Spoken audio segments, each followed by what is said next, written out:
আজ হচ্ছে শনিবার, ঘড়িতে বাজছে সকাল 6:30 আর আজকের ব্লগটা এখন শুরু করছি। নতুন একটি ব্লগে তোমাদের সবাইকে জানাই স্বাগতম। আজকের সকালটা শুরু হলো আমার গোপু সোনার মুখ দর্শন করে। আজকের দিনটি তোমাদের সবার খুব ভালো কাটুক, এটাই পরম ঈশ্বরের কাছে প্রার্থনা করি। পুজো সেরে নিচে চলে এসেছি। ফ্রিজে রয়েছে ইলিশ মাছ আর কিছুটা মাটন। এটাকে আগে বার করে রাখি বরফ ছাড়ানোর জন্য। দাঁড়াও বলছি, কেন এত তৎপর রয়েছে আজকে কাজে। আজ যে দিদি আসবে বাড়িতে কলকাতা থেকে। আমার দিদির মেয়েরা, যাদবপুর থেকে আসবে বোন। আজ আমার ফাঁকা বাড়িটা একদম আত্মীয় স্বজনে ভরে যাবে। আমার তো মনটা প্রচন্ড খারাপ। দুদিন আগেই তোমাদের দাদা ভাই চলে গেছে আর কান্নাকাটি করছি সব সময় বাড়িতে। তাই দিদি আমার কাছে চলে আসছে কটা দিন আমার একাকিত্বকে সঙ্গ দেওয়ার জন্য। বলছে তুই বাড়িতে বসে কান্নাকাটি করিস, দাঁড়া আমরা সবাই মিলে চলে আসি। তোমাদের দাদা ভাইও তো খুব খুশি হয়েছে শুনে যে দিদিরা আসছে। বলেছে দিদিদের কিন্তু কটা দিন রেখে দিও, তোমার ভালো লাগবে। যাক, আমারও খুব ভালো লাগছে যে দিদিরা আসছে। আর ওরা আসছে না, খুব মজা হয় জানো তো। সারাটা দিন গল্প গুজব আড্ডা মেরে কেটে যায়। খুব তাড়াতাড়ি করে কাজ ছেড়ে নিচ্ছি। ওরা বলেছে সকাল তো নয়, দুপুর 12টার মধ্যেই চলে আসবে। কিন্তু জানো ওরা কি করেছে? ট্রেন মিস করেছিল। এসেছিল সেই বিকেল 3:30টার সময়। আর আমি তাড়াহুড়ো করে রান্না বান্না করে নিয়ে ছিলাম বসে। কি আর করা যাবে, আসার তো কথা ছিল 12টাতে। ট্রেন মিস করলে তার কিছু করার নেই, তাই না? সবসময় সবকিছু তার আমাদের হাতে থাকে না। সকালের কাজকর্মগুলো সেরে নিয়ে মেশিনে লাগিয়েছিলাম যে জামা কাপড়গুলো, এগুলোও দিচ্ছি নিরে। আজ আবার দেখছি প্রচন্ড রোদ উঠেছে। যতই রোদ উঠুকে আমি আর এইসব প্রলোভনে এখন পা দিই না। এই রোদ আবার বৃষ্টি, কিছুই ঠিক নেই। এই জন্য জামা কাপড়গুলো আর বাইরে নাড়ার রিস্ক নিই না, ব্যালকনিতে নেড়ে রাখি। যতই রোদ উঠুক আর বৃষ্টি হোক না কেন, এখানে খুব সুন্দর আমার জামা কাপড়গুলো সব যায় শুকিয়ে। দেখো কত জামা কাপড় কেচেছি। প্রতিদিনই না আমার গাদা গুচ্ছে জামা কাপড় থাকে। যদি একদিন মেশিন না লাগানো হয় তো পরের দিন 2বার করে মেশিন লাগাতে হয়। আর আকাশটা দেখো কত সুন্দর লাগছে না? মায়ের আগমনী বার্তা দিচ্ছে যেন আকাশ। রান্না বান্নার ফুল প্রিপারেশন কমপ্লিট।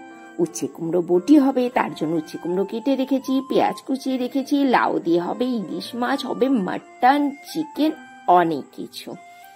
সব সবজিগুলো কেটে নিয়ে 3টে উনুনে রান্না বসিয়ে দেবো, ঝটপট হয়ে যাবে রান্না বান্না। আর ফ্রিজে ছিল মাটন আনা কিছুটা।